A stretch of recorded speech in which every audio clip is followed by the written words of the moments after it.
Salve, olá, axé, evoé. Bem-vindos, bem-vindas, bem-vindes. Eu sou Tadeu Renato, sou dramaturgo, diretor, artista educador e membro do Núcleo Atômico. E este é o segundo encontro do Núcleo de Estudos Online Abrir Caminhos, Infâncias e Invenções. Essa ação é organizada pelo Núcleo Atômico e você encontra todas as conversas no YouTube do grupo.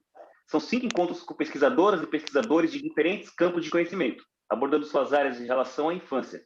São elas culturas tradicionais, ciência e tecnologia, teatro, criação literária, música e filosofia. A conversa de hoje é a segunda parte do tema A Importância do Teatro na Formação da Criança. Então, se quiser saber o que mais falamos sobre isso, procura aqui na nossa playlist, que tem lá um outro vídeo sobre o tema também. E para falar hoje sobre esse tema, eu estou aqui com a Valéria Rocha, que é atriz, diretora, artista educadora, graduada em Artes Cênicas pela Unesp, formada como atriz pela Escola Livre de Teatro de Santo André e pós-graduada em Histórias e Culturas Afro-Brasileiras e Indígenas para a Educação. É atriz e cofundadora do 28 Patas Furiosas e cofundadora e integrante do Núcleo Atômico. Também estamos aqui com a Marina Esteves, que é atriz, bailarina e artista educadora. É formada pela ELT, que é a Escola Livre de Teatro de Santo André, e pela SP Escola de Teatro. A Marina pesquisa poética cênica racial e intersecções de gênero nas artes. É cofundadora do coletivo O Bonde e atua como intérprete e criadora em diversos coletivos de teatro da cidade de São Paulo. Marina, Valéria, bem-vindas. Obrigado por estarem aqui. Marina, Valéria, a gente vai falar sobre a importância do teatro na formação da criança e tudo mais. Eu sempre tenho uma curiosidade de perguntar para as pessoas que trabalham com arte, porque eu, por exemplo, eu mudei milhões de vezes na minha imaginação de quando eu era criança até o momento de eu me tornar um artista da vida. Vocês se imaginavam trabalhando com arte desde criança? Vocês se imaginavam envolvidas com isso? Eita, tô tentando lembrar. Eu me imaginava envolvida com isso. Eu não sei se eu imaginava eu trabalhando, porque eu não sei se eu tinha noção do que era trabalhar, assim, né? Quando eu era criança, eu queria ser médica, eu queria ser administradora de empresas, queria desenhar. Eu tinha um caderno onde eu desenhava roupinha, né? Queria ser costureira e queria ser dona de um orfanato. Tem um foco, assim, tinha muitos focos, não sei de onde eles foram surgindo. E engraçado, eu nunca pensei em ser atriz, assim, né? Mas eu brincava de fazer teatro. Aí eu ficava na casa da minha avó com 13 primos. Minhas tias todas trabalhavam e todos nós ficávamos na casa da minha avó e a gente brincava muito de fazer teatro. Então, hoje eu penso que nossas mães tinham muita paciência, né? Porque a gente tirava todas as roupas do trabalho, elas tinham que assistir tudo que a gente tinha feito, os desfiles, as festas que a gente tinha montado, as histórias. Então, eu não sei se eu me imaginava nesse lugar, assim. Eu nunca me imaginei, por exemplo, vou fazer TV, vou ser uma atriz. Mas era uma coisa que estava no meu universo de brincadeira com os meus primos e primas, principalmente, assim. Acho que eu também eu era bem eclética, assim, igual a Valéria, mas nem tanto, assim. Eu lembro que eu queria muito ser veterinária, muito, muito, muito. Meu negócio era cachorro, assim mesmo. Não gostava muito de outros bichos, eu tinha uma fascinação por cachorro, não é à toa que eu amo cachorro. Agora, na fase adulta, eu virei a cachorreira mesmo, quero envelhecer com muitos cachorros, assim, mas voltando para a infância, eu gostava muito de cachorro e eu tinha uma... Na época, era a Chiquinha Gonzaga, tinha um seriado na Globo. E esse seriado era tarde até, não era muito horário de criança assistir. E eu era fascinada, eu amava a Chiquinha Gonzaga. Eu acho que foi a primeira referência assim, artística que eu tive. Tanto que eu pedi para minha avó fazer um vestido para mim da Chiquinha Gonzaga e eu brincava o dia inteiro que eu era Chiquinha Gonzaga. Eu já fui em festa fantasiada de Chiquinha Gonzaga em carnaval. Ganhava até prêmio. Porque eu era apaixonada pela Chiquinha Gonzaga e fui descobrir, acho que faz uns 2 anos que Chiquinha Gonzaga era negra. Já pegando nessa questão da representação, porque a Chiquinha Gonzaga naquela época ela era feita, né, por uma atriz branca e não tinha essa referência, mas amava essa figura, assim, dessa pianista.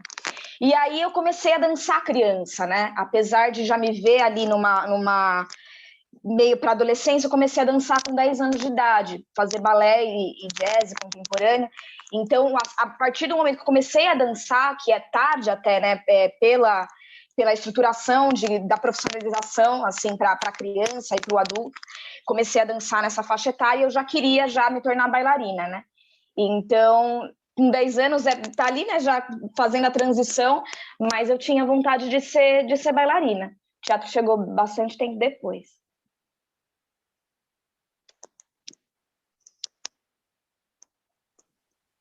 Ô Marina, você falou que foi para sua avó que você pediu para fazer um vestido, é isso?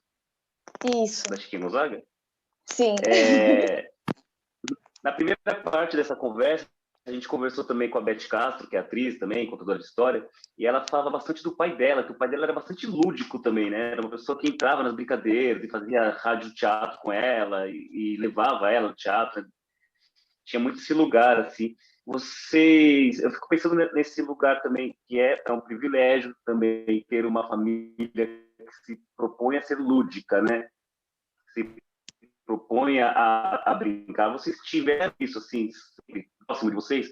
Adultos que se colocaram a brincar também, a movimentar esse imaginário?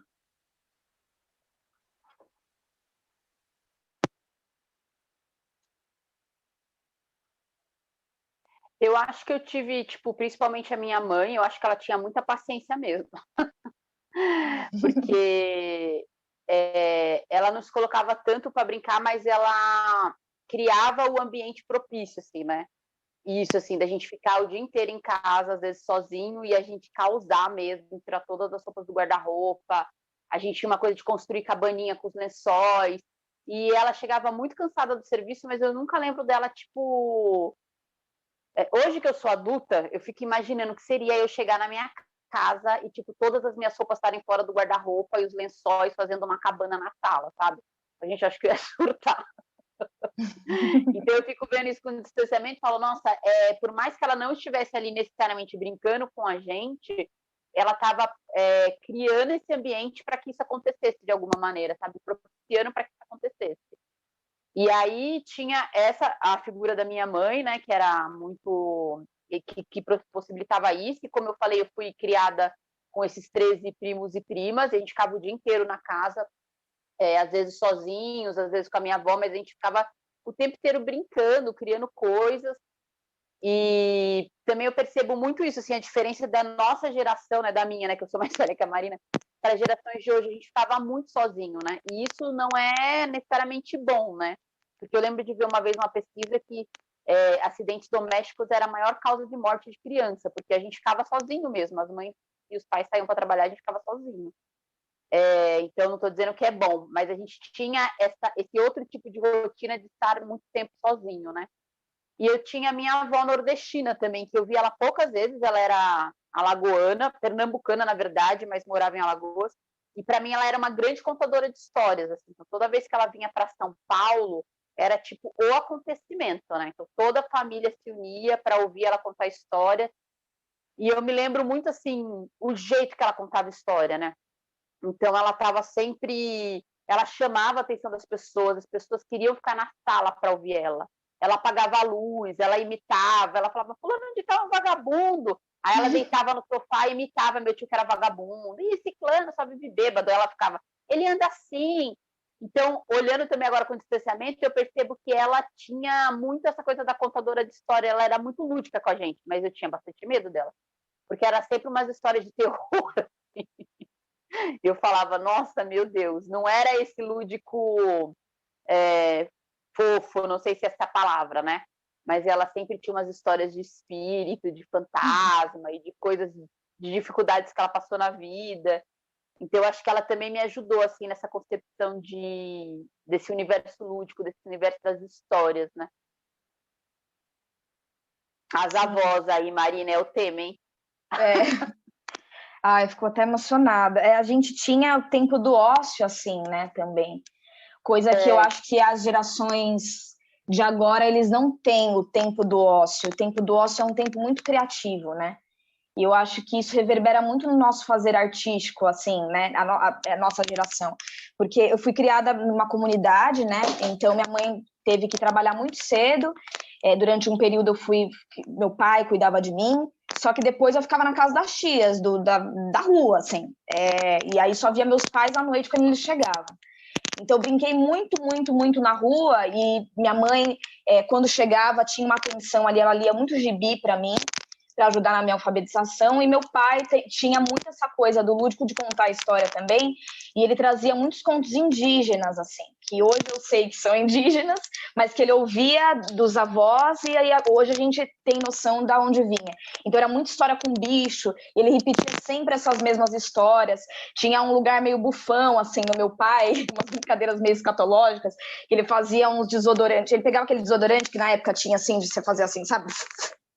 E aí ele fazia um quadradinho, ele cortava, ele falava, hoje a gente vai pra feira. E aí ele botava, e aquilo fazia um barulho de peido muito grande. E a gente ia na feira, e aí ele pedia alguma coisa, ele fazia pó, e aí as pessoas ficavam com uma cara, e aí a gente fingia que nada estava acontecendo. Então era sempre, assim, um teatro, assim, com meu pai, com as histórias que ele contava e as brincadeiras, assim, de brincar em casa mesmo, e muito, muito junto com criança. Eu era mais nova, assim, das crianças do bairro, então tinha essa proteção também das crianças mais velhas, né? E ali, gente, brincava de tudo mesmo, tudo. Eu vivia ralada, de carrinho de rolemã, descia, foi uma boa infância, né? E tinha o tempo do ócio, tinha o tempo de chegar em casa, já à noite, né? Quando você ficou o dia inteiro na rua, você chega em casa, era 7 horas, 8 horas da noite, às vezes minha mãe não sabia nem na casa de quem que eu tava, porque podia estar na casa de 10 pessoas, assim, todo mundo cuidava. E aí, quando chegava, eu tomava banho, comia, e eu falava, mãe, mas é agora, né? Do que a gente vai brincar? Ela falava assim, sei lá, olha pra parede, pega uma coisa, sei lá, não sei. Ou fica sem fazer nada. E o não fazer nada, eu lembro que era um momento muito legal mesmo, assim, de você silenciar, ainda que enquanto criança, sabe? Que eu não vejo isso hoje, né? Às vezes a gente está num lugar de, tanto adulto quanto criança, isso reverbera, né? Da gente estar ocupado sempre o tempo todo, e essa questão da era digital, ela amplifica, porque não dá espaço, aí ou liga a TV, ou dá o celular, então esse espaço do nada, ele tá sempre muito preenchido, assim, né? Que esse espaço do silêncio que a gente, por sorte, eu acredito que a gente teve. Achei isso muito interessante, você falou, eu lembro que eu tive uma experiência numa escola, que era festa junina. Aí eles pediram para a gente construir peteca com as crianças, né? Aí todas as turmas iam fazer peteca, eu fiz a peteca com a turma, e aí a gente estava no pátio e tinha um muro, e um menino deitou e dormiu. Depois, a gente fez a peteca, e o menino deitou e dormiu. Eu achei aquilo tão bonito, porque era tipo terça-tarde, ele tomando um sol e dormiu. E aí a coordenação falou assim para mim, tem que acordar ele. Eu falei, por quê? Para brincar. Porque eles fizeram a peteca, agora eles têm que brincar com a peteca. Tipo, mas se ele não está afim de brincar com a peteca, ele quer tomar um sol e dormir, qual que é o problema? Mas essa coisa da gente se manter, né, e ter que manter a criança o tempo inteiro em atividade. Ela tem que estar fazendo alguma coisa, né? Ela construiu a peteca, agora ela tem que brincar com a peteca. Ela não pode ter esse momento de ócio, né? Sim. Achei isso muito o que a gente vive mesmo. Sim. Eu creio que isso reverbera também no modo de produção de fazer teatro. Não sei se é muita viagem da minha parte, mas eu creio que para criar um espetáculo para criança você precisa de um tempo, o tempo do nada também, o tempo do ócio. Acho que no Parafusos a gente teve assim esses espaços, né? E o teatro de produção assim para criança ele reflete os nossos tempos, essa abarrotagem de coisas às vezes, sabe? Por isso que eu acredito que o teatro de pesquisa para criança ele se faz cada vez mais necessário, porque a gente pode criar espaços de esvaziamento, espaços de ócio, tanto na encenação, na dramaturgia e na criação mesmo dos atores, né? Porque nesse lugar do brincar, assim, eu lembro que no curso do Catarina, tinha o espaço da escuta, assim, de você ouvir, de você entender o seu próprio corpo, de você acessar um outro lugar que não é o lugar da interpretação, mas é um lugar de esvaziamento mesmo, para você encontrar essa criança e se conectar, né? E trazer o seu estado brincante para a cena. A gente falou muito disso, né? E é um lugar também que eu acredito da não interpretação, né? Mas em si, não de criar um estado, mas entender esse estado. E ele, para mim, assim, ele vem muito do ócio, do não fazer, desse espaço do mar, né, assim, do nada.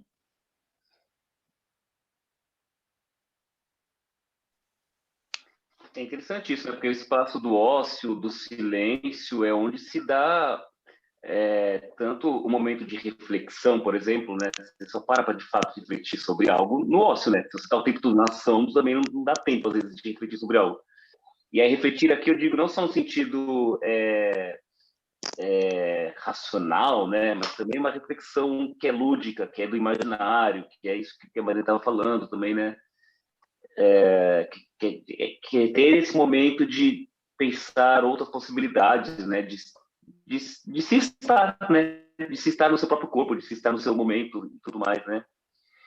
Eu queria pegar um gancho de uma coisa que acho que foi a Marina que falou lá atrás da conversa, foi sobre Chiquinha Gonzaga, que ela só descobriu há 2 anos, mais ou menos, que Chiquinha Gonzaga era negra, né? E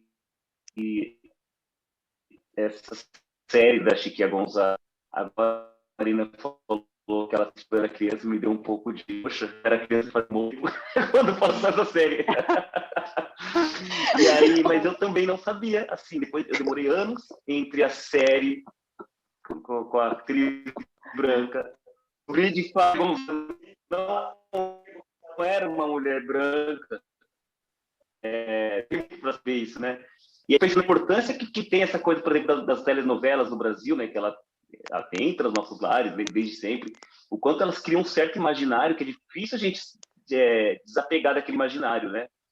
E aí vocês, como atrizes, como diretoras, enfim, como criadoras que trabalham com teatro para as infâncias,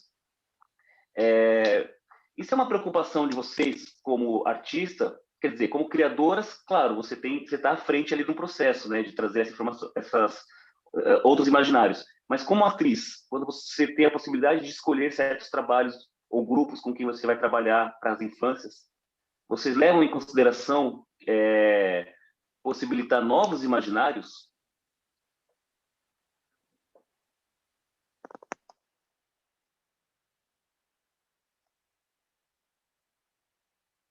Nossa, acho que sempre, né? Tô pensando aqui. Eu acho que essa é a primeira, sei lá, para mim, assim, é o grande, talvez, motivo de fazer teatro para as infâncias, sabe? É criar outros imaginários possíveis. Eu não fiz, não me lembro de ter feito nenhuma peça onde às vezes eu acho que eu não sou nem atriz. Porque assim, eu não consigo fazer um trabalho que eu não acredite. Não consigo, assim, eu sou aquela atriz chata que fica refutando, questionando, quando eu tô num lugar que eu não acredito, sabe? Assim, tipo assim, vou fazer Branca de Neve. Não, tipo, não tem por que fazer Branca de Neve, não faz sentido. É um desfavor à humanidade fazer Branca de Neve.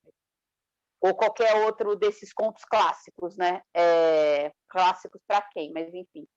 E aí eu acho que para mim o grande prazer que eu tenho assim em estudar teatro para as infâncias e tanto no sentido de ser a educadora quanto atriz ou na direção é pesquisar essas outras formas, porque quando a gente está do lado da educação, a gente vê muito a força que isso tem, né? A gente percebe, assim, às vezes quando a gente está no lugar do ator, da atriz, talvez a gente não tenha dimensão do quanto a arte ela é poderosa na formação do imaginário e o quanto a formação do imaginário influencia na nossa vida adulta.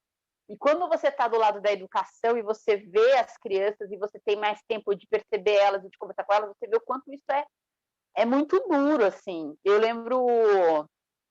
tenho muitas histórias, assim, né? Mas eu lembro de um menino que eu peguei um livro que se chama O Fogo de Deus. E ele é um livro de contos africanos. E no final é um livro sobre uns pássaros que estão buscando um fogo. Tinha uma mão negra, né? Uma mão de um homem negro dando fogo para os pássaros. E o menino me chamou e falou: esse livro é um livro mentiroso. Aí eu disse a ele: por quê? Ele falou assim: porque Deus não é negro. Como é que ele está mostrando essa mão? Então, assim, você vê a força, e era uma criança negra. Você vê a força que tem essa criação desse imaginário branco europeu na formação da criança, a ponto dela não acreditar naquilo que ela vê, né? Tipo, não, esse livro é mentiroso. E que bom que ele me chamou, né? Porque ele poderia ter ficado só com isso na cabeça e ter falado, esse livro é mentiroso e tchau. Não, ele me chamou, ele queria discutir com as outras crianças. Então, alguma coisa ali naquele livro, e a gente estava fazendo, nem era uma aula de teatro, a gente estava lendo, né? Alguma coisa que naquele livro deixou ele, assim, tipo, inquieto. E, às vezes, quando a gente está como atriz, a gente não percebe essa força, assim, sabe? A gente não tem dimensão do que é para criança ver inúmeras vezes repetidas. Eu acho até que isso está mudando, Glória, mas, assim, por exemplo, para a mulher, né, ver inúmeras vezes repetidas de que a gente precisa de um príncipe, de que a gente tem que esperar, de que a gente não é a heroína, de que a gente não é, que a nossa inteligência é menor, que a gente não sabe agir sobre o mundo. E aí você ouvir isso inúmeras vezes, aquilo vai encontrando lugares do seu cérebro, né, impossibilitando você de ter outras perspectivas para você. E é difícil quebrar com isso, não é fácil, porque são coisas, às vezes, que você pode estar adulto e nem se lembrar mais, né? Eu sempre tenho uma coisa que não tem muito a ver com o teatro da infância, mas eu penso muito que, tipo assim, eu fui pagodeira na década de 90, né? Isso é maravilhoso, adoro pagode. Mas, em alguma medida, a minha formação sobre o amor se deu ali. E hoje em dia, eu ouvi no pagode com distanciamento crítico, eu falo, nossa, cara, quanta coisa errada. Mas eu acreditei naquilo, entendeu? E eu percebo, assim, amores que eu vivi depois, a forma como eu reagia, por exemplo, a uma traição, era uma forma de pagode, assim, sabe? Lá se vão meus anéis, eu era dramática, eu queria viver aquele amor do pagode da década de 90 em algum lugar. E para eu desconstruir isso, eu tive que perceber, cara, por que eu preciso sofrer tanto se alguém me trai? Por que eu preciso tanto de um amor assim, sabe? Dilacerante. E essas coisas, elas entram no nosso imaginário. A arte é muito poderosa, né? E aí então, eu vou jogar arte para o universo, assim, tipo, a arte do capitalismo também, né? Série, novela, tudo. E aí, na infância, eu fico pensando na força que isso tem, né? E se a criança ela não tem outros imaginários, se ela fica sempre vendo aquilo da mesma maneira, quando adulto, ela pode nem se tocar disso, mas tem uma parte dela que está completamente tomada por isso, né? Que crê naquilo. E é difícil você construir outra verdade, né? Se você ouviu aquela verdade tantas vezes. É uma puta luta.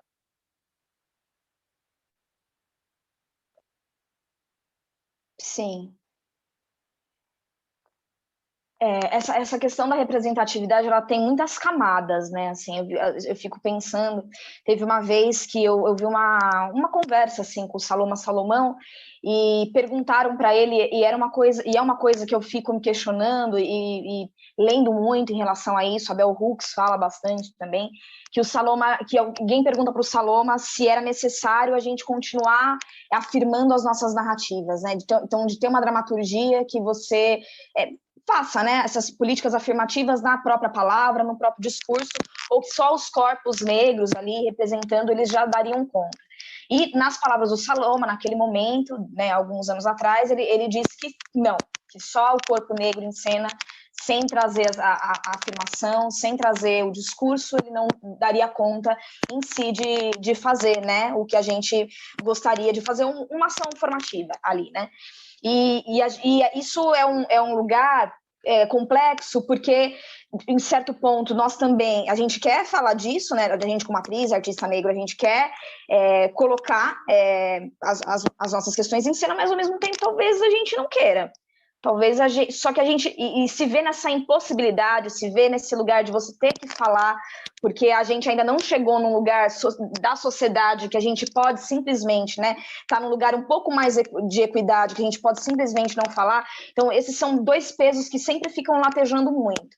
Mas quando eu penso no teatro para criança, eu penso que ainda assim é preciso reafirmar algumas coisas no lugar do discurso, mas também no lugar da criação. Eu digo porque muitas vezes eu fui a única atriz negra de um espetáculo.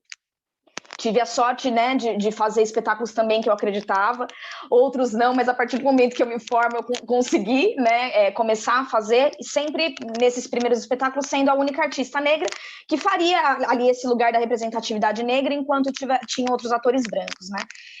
E às vezes a condução da direção A direção, por exemplo, tem que ter muito cuidado quando você vai se tratar com um artista negro, sendo essa pessoa uma pessoa branca, por exemplo. Senão você pode continuar. Isso já aconteceu. E eu trago aqui não com uma maneira de reclamação nem nada, mas de reflexão mesmo. Nesses espaços, não olhar para esse lugar, assim, né, da questão histórica, né, de como às vezes manda o artista negro, às vezes manda ou não ouve, ou de algumas vezes, assim, coisas simples. Eu sou a única artista negra e a gente está recolhendo ali cenário na cena, e aí cada um vai pegando um negócio para mudar o cenário, e eu sou artista negra, mas eu estou carregando as vassouras. Isso aconteceu.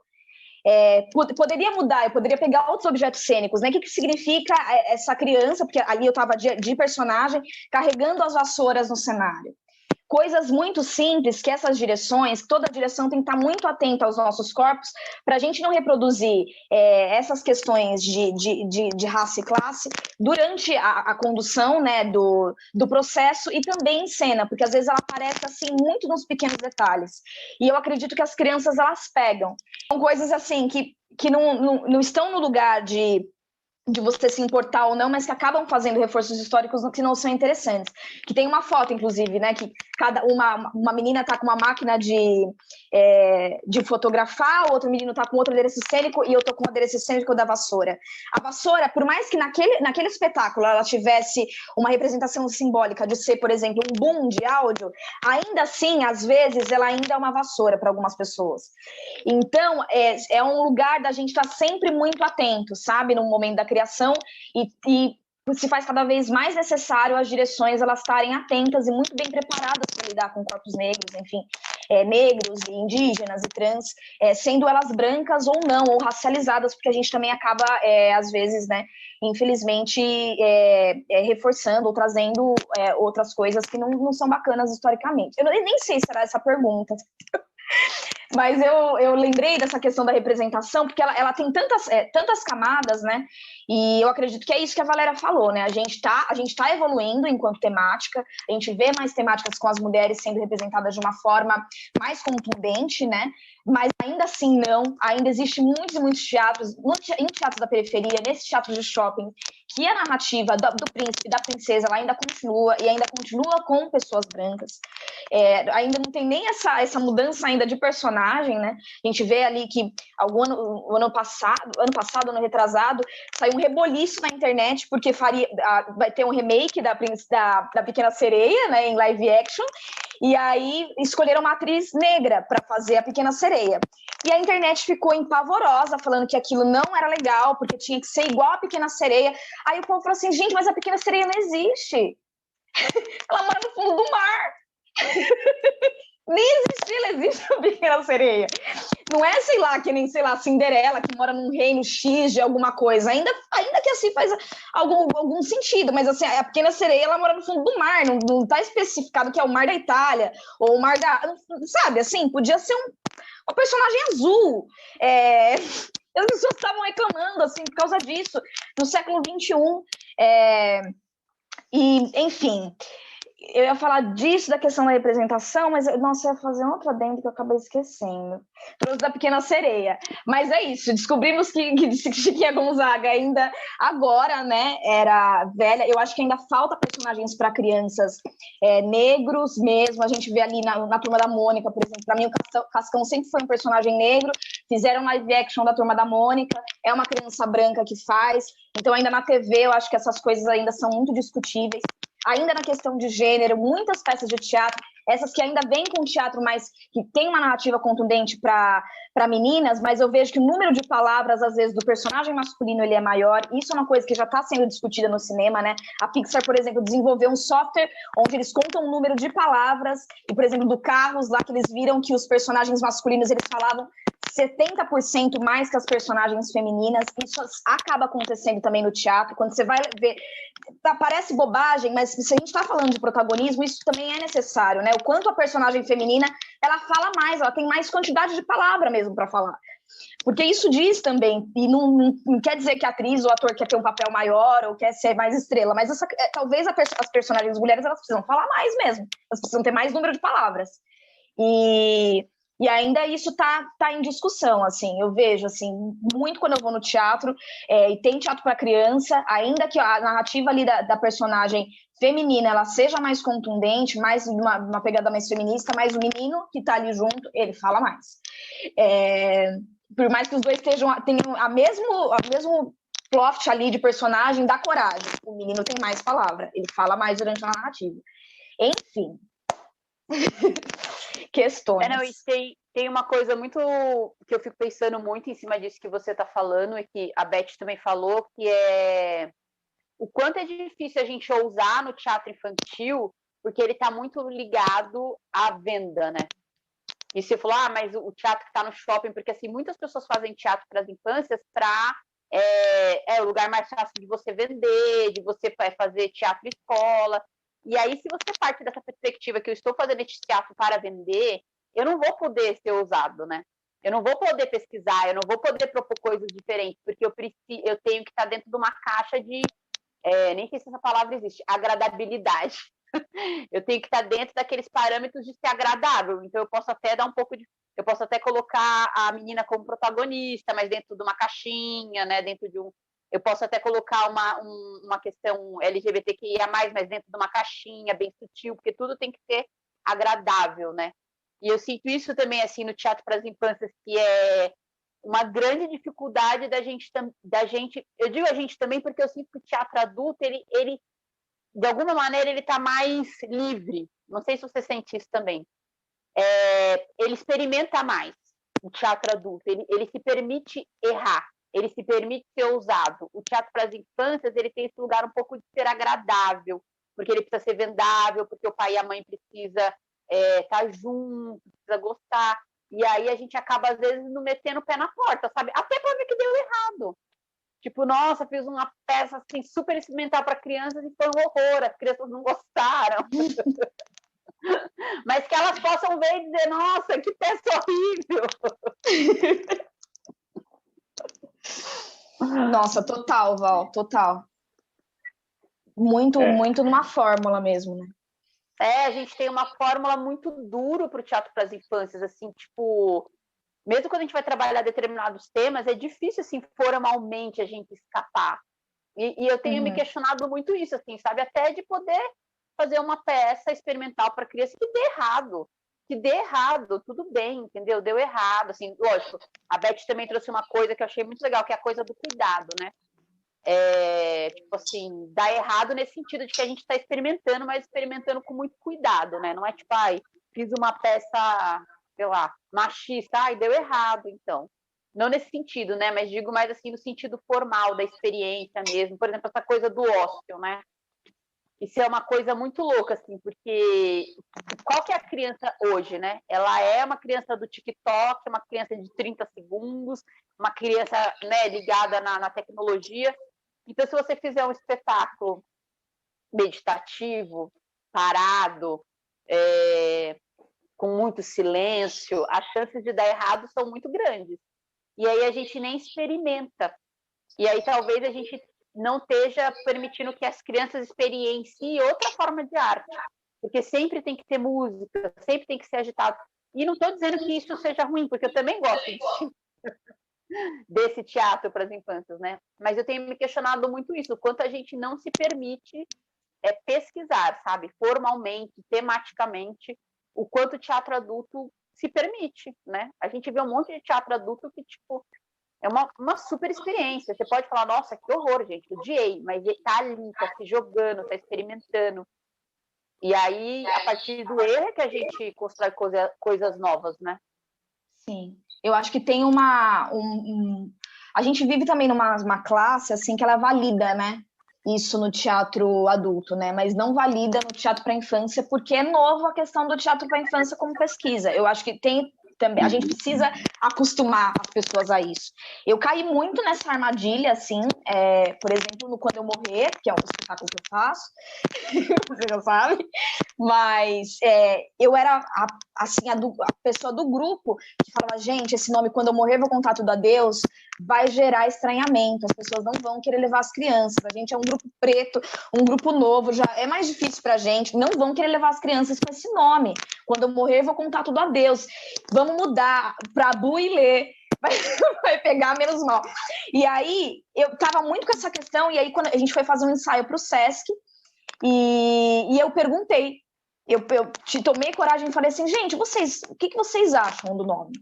Tiveram pessoas ali que falaram que o nome era muito legal, e tiveram pessoas que falaram assim, olha, talvez seja muito forte mesmo. Talvez seja muito forte mesmo. E naquela época eu fiquei me questionando, mas aí a gente falou assim, não, gente, o nome é lindo, vamos deixar o nome do jeito que tá. E ainda bem que a gente tomou essa decisão coletiva, assim, que a gente não se deixou levar, né, pelo fato de não ser aceito, porque dá muito medo, né? A gente ali como um grupo preto de não ser aceito, mas acho que tem essa instância que é pior quando você é um coletivo ali negro, né, do medo de não ser aceito, porque isso acontece em todos os lugares que a gente vai, né? Mas mesmo assim, mesmo quando tem outros tipos de narrativa, a gente tem essa questão mesmo de não aceitarem se a gente não dá aquilo que é esperado. E eu acho que por isso que as narrativas para a infância, elas se repetem tanto, né? Porque todo mundo quer agradar, todo mundo quer trabalhar, também quer vender, então é um lugar mesmo da gente, né, mudar, eu acho que essa situação enquanto artista, assim, e convidar a curadoria a refletir sobre isso, assim, urgentemente.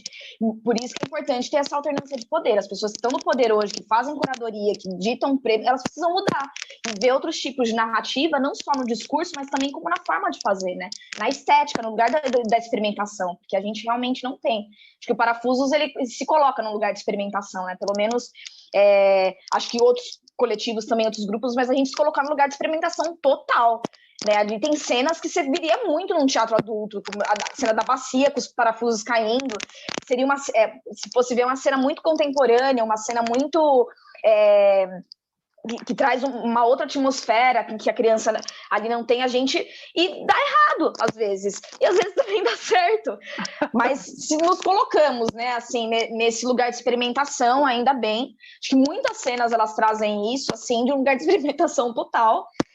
E que vai ser uma luta pra gente, né? Porque o TikTok tá aí, a gente tá, querendo ou não, em disputa com essas outras coisas, né? Não sei, é difícil, né, gente? Sim. E tem uma coisa, por exemplo, nessa cena da bacia, teve uma criança que chegou pra gente e falou assim, tô com muito medo. E aí a gente falou, nossa, por que você tá com medo? Tô com muito medo disso, tô com muito medo. E assim, e aí também, assim, qual é o problema de se ter muito medo no teatro, né? Por que a criança não pode... E que legal que ele levantou e veio até a gente e falou, ai, tô com muito medo. Isso, né? Então vamos discutir o medo. Por que você tem medo? Por que a água te dá medo? Por que uma cena mais escura dá medo na gente, sabe? Não falar, ai, não, então deu medo na criança, não serve. Mas por quê, né? Eu acho que quando causa questionamento é sempre bom. Tem esse núcleo de estudos que a gente está fazendo das conversas faz parte de uma série de ações que o Núcleo Atômico tem feito, né, agora, ao longo de 2021. E uma das ações que a gente fez foi um clube de leitura de dramaturgas que escreveram para as infâncias, dramaturgas brasileiras, escreveram para as infâncias ao longo do século XX e terminando justamente, o último texto que a gente leu foi justamente o Quando Eu Morrer, Vou Contar Tudo a Deus, que a Marina acabou de citar agora, que já é século XXI. Mas é muito curioso porque a gente vê primeiro que tinha uma preocupação, assim, isso que ela falou, é uma invenção muito nova. A infância é uma invenção muito nova, né, no sentido de entender a infância como uma parte, né, não como um adulto miniatura, né, ele é por si. E o teatro para as infâncias ele foi até os anos 70, 80, e eu acho que até hoje tem um resquício disso, muito ligado a uma ideia didática, pedagógica, então é sempre meio moralista, né? É sempre algo que tem que ensinar algo. E ainda hoje, tem algumas críticas, eu sinto um pouco isso, sabe? A peça tem que ser melhor, porque ela tem que ter a fábula de tal e tal forma, que se a criança não entende. E a gente, no teatro adulto, a gente já explode tudo isso. E aí eu sempre fico me perguntando, né? Tá, mas eu não posso fragmentar, por exemplo, uma peça ou falar de medo desde a infância? Eu preciso achar que existe uma ideia linear de contar uma história para depois desmontar? De onde que a gente tirou isso, né? De que o certo é o linear e depois é que eu desmonto isso. Isso é fundamental mesmo, mexer com o imaginário, está tanto no conteúdo quanto nas formas como a gente faz as peças, né? Nos corpos que estão presentes ali e tudo mais.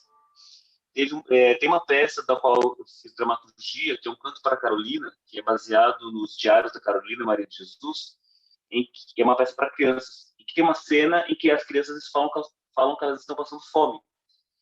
E o elenco já me contou que mais de uma vez, quando chega nessa cena, alguns pais pegam as crianças, levantam e vão embora, porque as crianças não podem ver que existem pessoas que passam fome, né? Não pode falar disso num teatro infantil.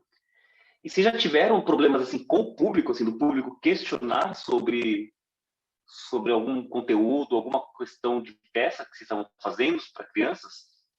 Olha, várias. Tanto no teatro negro, né, para criança, que é o Quando Eu Morrer, existia ali um momento de ruptura da narrativa, né, onde a gente abriu uma instância nessa época dentro do espetáculo para fazer um lugar de denúncia das crianças que foram assassinadas pelo Estado naquele ano, né? Então a gente falava de uma maneira lúdica, tal criança tomou um tiro e faleceu. E a gente fazia 4 denúncias. Já vimos algum responsável colocar a mão no ouvido da criança para não ouvir, ou até mesmo sair, era sempre nesse ponto, né? Onde a gente falava dos assassinatos cometidos pelo Estado. Então foi a Ágata, foi as crianças do Flamengo, e que é uma pena que a gente tinha que sempre renovar, atualizar o espetáculo, ele nunca parava de se atualizar. Creio que no ano passado, se eu não me engano, foram 23 crianças negras mortas pelo Estado, né? Que a gente tem conhecimento, o menino Miguel, enfim. Então, era uma questão, assim, dos responsáveis não quererem que as crianças tivessem contato com isso. Tem um espetáculo que eu faço, que é o Família Formigueira, que em determinado momento a gente fala de uma criança trans. Ali era sempre uma questão de se levantar e ir embora. A gente nunca teve um momento de protesto, assim, de alguém levantar e falar. O que eu acho que até seria legal, porque a gente colocaria ali em debate. Eu sempre espero que o público reacionário ele vá fazer isso. Que já que ele tem coragem de tapar o ouvido da criança ou se retirar, que ele tenha coragem, então, de parar mesmo o espetáculo, porque aí a gente consegue colocar uma instância de debate, porque senão fica sempre, né, a reprovação e eu simplesmente saio e não vejo. Acho que seria interessante se isso acontecesse, eu pelo menos ia adorar o espetáculo para falar sobre isso. E na Princesa Costureira, que não existe um momento de beijo, né? São 2 mulheres que se apaixonam. Tem um momento que a gente não tem beijo, mas é o momento que elas se apaixonam. E não tem nada de nada, elas pegam uma na mão da outra, assim. E é o momento, assim, de desespero geral do público. Existem as várias respirações e, assim, sempre saiu alguém naquele momento. Para falar a verdade, são as raríssimas vezes que eu posso dizer, e eu fiz muito esse espetáculo, que alguém ficou. Então, mexer mesmo com outras narrativas, né, que diz respeito a uma liberdade de ser e de estar, né, elas são muito difíceis. Aí, quando você fala desse teatro moralista, né, me parece que existe um entendimento que o teatro, para formar, ele precisa ter uma moral da história. O teatro, para ser formativo, ele precisa ter uma moral. Enquanto narrativa, a gente precisa replicar essas fábulas de Esopo. Eu nunca sei falar Esopo. Esopo?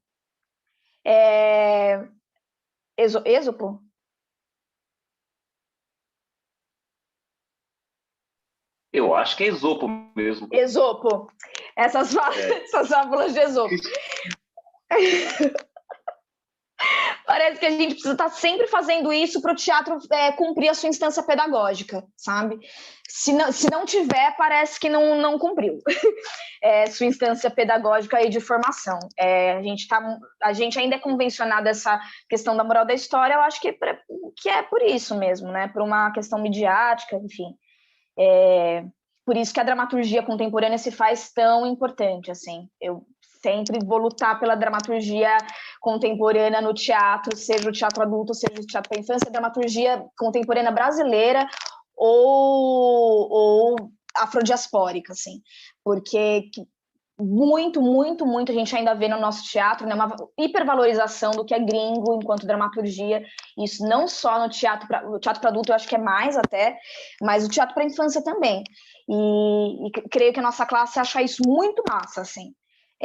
pegando um pouco no dedo da ferida, acho muito legal você trazer um autor que está bombando na Alemanha e, tipo, enquanto você tem bilhões de grandes dramaturgos brasileiros que falam muito mais diz respeito aos nossos corpos, falam muito mais da gente e que a gente fica valorizando, assim, que tá de fora. Acho que Lula falou isso muito bem, né, gente? Vamos parar com a síndrome do vira-lata, assim. Não que essas pessoas não sejam geniais, eu acho que elas têm que ser remontadas mesmo. Mas vendo a valorização que a gente tem dos nossos artistas, que é tão precária, né? Por que não a gente não investir nos nossos dramaturgos e essa galera jovem aí que tá arrasando, né? Nas nossas narrativas, assim. Por mim, eu acho que a gente só trabalha com dramaturgo brasileiro para criança durante muito tempo. Super concordo. Para mim, essa coisa assim, eu fiquei tentando aqui lembrar, né? Mas para mim, uma experiência que foi muito forte, não foi com teatro para as infâncias, mas para a juventude, quando a gente fazia o Ojuorum, que é o espetáculo do Kizumba voltado para jovem, a reação dos meninos e como eles calavam a boca das meninas, fechavam os olhos, e já vi menina baixando a cabeça de menina, assim, na plateia, para não ver. Então, tinha uma cena que aparecia uma atriz de calcinha e sutiã, os meninos gritavam. Era um acontecimento. Quando aparecia o ator de cueca, eles tampavam a vista, tipo, da colega do lado. Ou abaixava a cabeça da colega para ela não ver. E, assim, não era nada demais, né? Tipo, um ator e uma atriz de cueca ou de calcinha. E, para mim, isso era muito forte, né? Assim, o quanto um adolescente se vê no direito de mexer na parceira, na companheira, assim, né? Não companheira amorosa, mas assim, na colega de classe, para ela não olhar aquilo. Quem é você para dizer o que uma menina de 14 anos pode olhar ou não pode olhar, sabe? Então, assim, era um espetáculo que a gente tinha muito essa reação dos meninos, uma censura dos meninos muito grande. E era, tipo, era muito forte porque era evidente. Eu posso ver uma mulher de calcinha e sutiã, você não pode ver um homem de cueca. E você vê também o quanto é louco, né? Porque é uma geração que vê isso no TikTok o tempo inteiro. Agora, uma coisa é você ver, mesmo uma mulher pegando na mão de outra mulher, né? Como a Marina falou, uma coisa é você ver isso na TV. Isso também é muito louco, né? O celular e a televisão tem um distanciamento, né? Agora, você vê a mesma coisa no teatro, né? Tipo assim, você vê duas mulheres dando a mão no teatro, ou dois homens, isso é muito mais forte do que você vê isso na novela, né? O teatro, ele tem essa força da presença. Então, ali, tipo, todas aquelas meninas com certeza já viram um homem de cueca, né? Mas presencialmente, na sua frente, ver um ator de cueca, aquilo se tornava um frisson e os meninos se viam no direito de proibir as meninas de olharem para aquilo, sabe? E isso aconteceu muitas vezes, assim. E para mim era muito chocante, acho que por conta, assim, aconteceu coisas de adulto, tudo, mas assim, quando vem de um jovem para outro jovem, você fala, nossa, a coisa está realmente arraigada ali, né?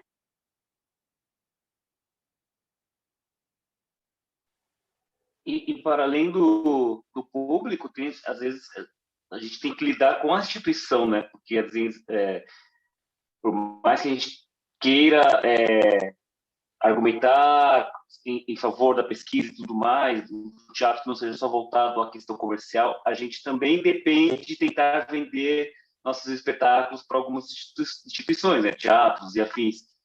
E aí também há esse lugar da instituição também, às vezes, de falar, talvez esse tipo de temática, talvez esse tipo de assunto. Às vezes vem esse questionamento vem da crítica, né? Quando tem crítica para o teatro infantil, né? Vem também neste lugar, né? De talvez isso não seja bom para crianças. E eu fico pensando eu já contei isso na conversa anterior, vou falar de novo, que em relação à websérie Parafusos, quando acabou o primeiro episódio, logo que a gente estreou, um tio meu me ligou querendo conversar sobre ele e falou assim, olha, deixa eu entender uma coisa, para quem é essa peça? Para quem é esse trabalho? Eu falei, bom, principalmente para o público infanto-juvenil. Ele falou, bom, então isso já resume o que eu ia dizer. Eu não sei como criticar isso. Inclusive, eu acho que adulto nenhum deveria criticar coisas feitas para criança. A criança é que deveria criticar. E acho que tem uma coisa importante também, que é a importância das leis de incentivo, sabe? do estado, do município federal. Porque, assim, instituição nenhuma vai comprar, assim, um trabalho nas cegas. É muito difícil, né? Se você for pensar, tipo, agora a gente tem vários grupos de teatro fazendo espetáculos para discutir questões raciais, para discutir questões de gênero, vários não, né? Mas alguns, para discutir questões LGBTQIA+. Esses grupos, eu posso estar falando uma grande besteira, né? Mas o nascimento desses grupos tem a ver com essas leis.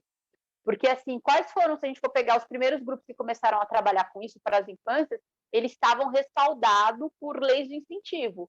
Porque só depois que vem esses primeiros grupos respaldados por essas leis de incentivo e as instituições, que é fogo, né? As instituições, tipo o Sesc e tal. Porque a gente fala, a gente não tem um supermercado, né? Nossa, a gente tem um mercado para vender trabalho enorme. Mas, assim, tem sempre primeiro uma pressão desses grupos para fazer o trabalho, né? Não é uma coisa assim, sei lá, tô pensando assim, vai lá a pessoa que compra espetáculos e fala, nossa, eu tô muito afim de investir num trabalho LGBTQIA+. Isso é muito raro. O grupo começa batalhando ali, querendo muito fazer a coisa, querendo muito falar sobre aquilo. Geralmente tem uma lei de incentivo que permite o grupo pesquisar, e aí quando aquilo já está mais azeitado socialmente, sabe? Tipo assim, então, é mais confortável falar sobre racialidade com crianças. Aí essas instituições começam a abrir a porta para esses grupos e para outros grupos. Então, assim, fazer pesquisa também tem muito a ver com essas leis, que essas leis possam organizar isso, porque o capitalismo, né, essas instituições, elas não vão comprar um bagulho que elas ali minimamente não estejam respaldadas, né? Minimamente, um pouco respaldadas. É difícil, né? O Sesc dificilmente vai comprar uma puta briga, né? Às vezes compra, assim, né? É uma instituição muito boa, tudo, não tô falando mal. Mas também tem os seus limites, né? Porque não vai querer. Agora, quando aquilo está socialmente azeitado, aí, não, olha, é bacana. Até essa coisa que a Marina falou, né? De ter curadores, pessoas trans, pessoas negras na curadoria desses espaços. Isso também tem que estar minimamente azeitado. Minimamente azeitado, que eu digo, é uma cobrança dos artistas para que isso aconteça, né? Não é nunca uma bondade da instituição. Não mesmo, nunca é uma bondade, porque a gente vive nessa estrutura, né? Machista, racista. Enquanto a estrutura não mudar, é difícil mudar as pessoas, né? É complicado, mas eu acredito que poderia existir uma união assim maior da classe para a gente começar a conversar mesmo, assim, né? Sobre essas alternâncias de poder, porque enquanto o poder ele não se alterna, as coisas vão continuar do jeito que estão, né? Pela própria estrutura, porque ela precisa fazer a sua manutenção de privilégios, né? E esse privilégio ele sempre vai ser branco e sempre vai ser uma história só, uma narrativa só. E a gente só vai chegar se o público validar, se o público for. Quando eu morrer mesmo, ele continuou fazendo muitas temporadas, porque na primeira a gente conseguiu, no boca a boca, levar muita gente preta. E quem validou foi o nosso público, a nossa comunidade. Não foram as pessoas brancas. Então a gente precisou de muita gente negra lá indo no teatro para que a gente conseguisse dar continuidade ao próprio trabalho. Senão, talvez não teria o mesmo acesso que a gente teve naquele ano, né? Foi porque foi muita gente preta lá, e uma das coisas mais bonitas assim que eu já ouvi, que os funcionários, os faxineiros, os cozinheiros, eles falavam, nossa, eu nunca vi tanta gente negra nesse teatro, quem limpava. Nossa, eu nunca vi tanta gente que nem eu aqui. Isso não partiu da instituição, né? E eles nem pensaram nisso. Que bom que eles deram essa oportunidade, porque foi, né? Poderia dizer aqui, nossa, é um direito nosso estar ali, mas não deixa de ser uma oportunidade que deram, assim, pra gente. Poderia pensar como direito, mas não é isso que eles pensam, apesar de serem pessoas muito massas, assim, a gente tem ainda que ali um lugar que a gente pode vender nossos trabalhos, porque no shopping, por exemplo, se a gente chegar com parafusos, ou quando eu morrer vou contar tudo a Deus, e que seria super legal, porque esses teatros ainda estão na periferia, que conversaria muito mais com o público de lá, imagina, a gente vai levar a pastinha e a gente vai sair com um grande não, ninguém vai dar nem ouvidos pra gente, né? É complexo, acho que a gente precisa mesmo, assim, por isso que eu sou muito feliz, assim, de estar perto de vocês, assim, porque vocês, olha só, a gente tem um lugar tão amplo de fazer teatral na cidade, mas grupos de pesquisa mesmo em teatro para a infância, eu conheço vocês, acho que o Clã também mergulha nisso, um teatro para a família, né, o que a gente diria assim, um teatro amplo para todas as idades, que é de pesquisa também, que eu poderia... O Kizumba tem espetáculos adultos, né? Não é focado só nas crianças, né, Val? Só crianças também. Só criança, então... criança. Vocês não têm espetáculo para adulto? A gente jurava que um era. Não. É criança e jovem. Não. E Kizumba, tem então... também, né? Acho que eles estão nessa... Parrama. Mas é isso, né? A gente conseguiu citar aqui 4 núcleos dentro de uma cidade extremamente plural, que tem milhões de outros coletivos adultos. Então, com quem que a gente consegue também conversar num teatro assim, gente, vamos ousar, vamos fazer outras paradas, vamos fazer outras coisas? Quem vai dar respaldo? A gente precisa, né, que a gente se dê respaldo. Porque eu também gostaria de pesquisar mais, ter edital para isso, porque sem edital, infelizmente, a gente quase não consegue fazer nada, mas de uma comunidade que nos estruture enquanto a gente brigar. Não, esse teatro, esse espetáculo tem que estar no Sesc, sim, ele tem que estar em outros lugares, sim, porque o teatro de pesquisa para criança ele é importante. Não dá mais para a gente ficar assim. A gente tem que ter esse lugar que a Valéria fala, né? Que a gente pode errar, que a gente pode ousar. Porque eu fico pensando nisso, assim, também, o quanto eu também posso continuar replicando por querer ser aceita também nesses lugares, né? Enquanto intérprete criadora, enquanto criadora também. Porque isso passa por mim também, né? Então, eu acho que é um lugar de debate que a gente faz, assim, que a gente tem que se unir cada vez mais, e fico feliz de ter encontrado vocês, porque eu encontro ressonância em coisas que eu penso, assim, né? Eu queria que fosse mais artistas negros, mais artistas indígenas, mais pessoas, mais gente ainda, com mais diversidade ainda de lugar de fala. Marina e Valéria, poderíamos esticar essa conversa infinitamente, porque temos assunto para isso, só que acabou o nosso tempo. Tem algo que vocês queiram dizer? Que se você não dizer agora, você não vai conseguir dormir à noite? Então, nossa, precisava muito ter falado isso. É este o momento.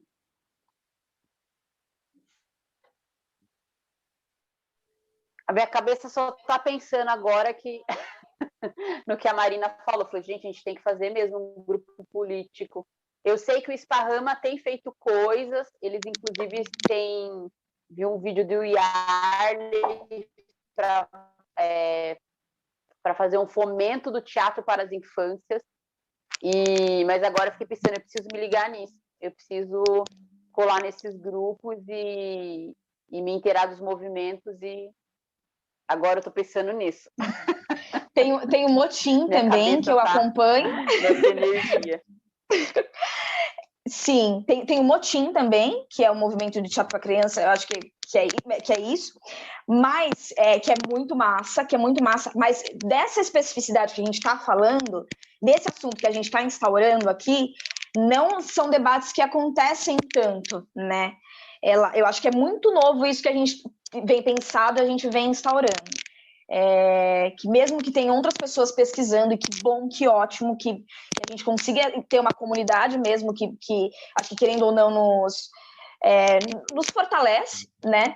Mas nessa especificidade mesmo, eu não vejo muito, vejo mais esses coletivos que a gente citou aqui, que tem esse trabalho, estão começando a falar mais sobre isso com mais potência agora. E eu acho que esse fomento para o teatro para a infância, ele vai como um divisor de águas, assim, né, para nós, se a gente conseguir mesmo de começar a instaurar novas narrativas, mas no discurso também, né, de fortalecer uma comunidade mesmo, né, para que a gente daqui a alguns anos a gente consiga todo mundo assistindo os seus trabalhos e falar assim, nossa, a gente tem um teatro de pesquisa para criança, agora sim, isso é um teatro de pesquisa, isso é uma nova forma de fazer, uma outra estética que está mais atrelada mesmo à pesquisa e não ao produto final. Porque, sei lá, mesmo os outros trabalhos que eu fiz, que são maravilhosos, que eu tenho muito orgulho de ter feito, eles são um teatro de pesquisa, mas ainda assim pensando no produto, não no processo em si, né? Que são espetáculos feitos com uma linda dramaturgia, com uma narrativa foda, e diferente e que conversa com os tempos de agora, uma narrativa que conversa com um lugar revolucionário, mas ainda assim, no seu processo de feitura, ele não é tão experimental.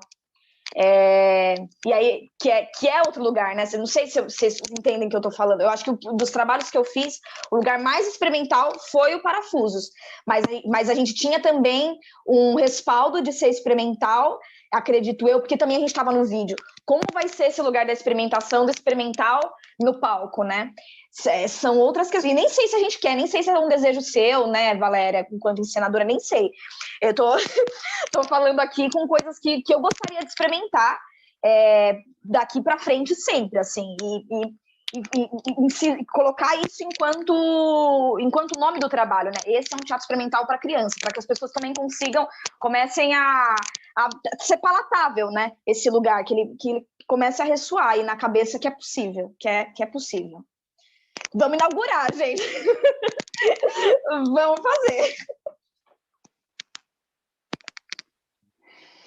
E se quem está assistindo quiser saber se seremos experimentais na peça ao vivo, não perca as cenas do próximo capítulo, 2022. Continue seguindo o Núcleo Atômico nas redes sociais. Temos outras ações também, além da peça que deve acontecer em 2022 ainda. Continuaremos trabalhando com a websérie também, né? E outras ações que também estão programadas para acontecer. Valéria, Marina, muito, muito obrigado. E quem quiser acompanhá-las, elas estão nas redes também sociais. E quem quiser, continue acompanhando o Núcleo Atômico, que elas estão também no Núcleo Atômico. Muito obrigado e até mais, gente. Obrigada, gente. Tchau, tchau, até mais. Tchau, tchau. Obrigada, gente.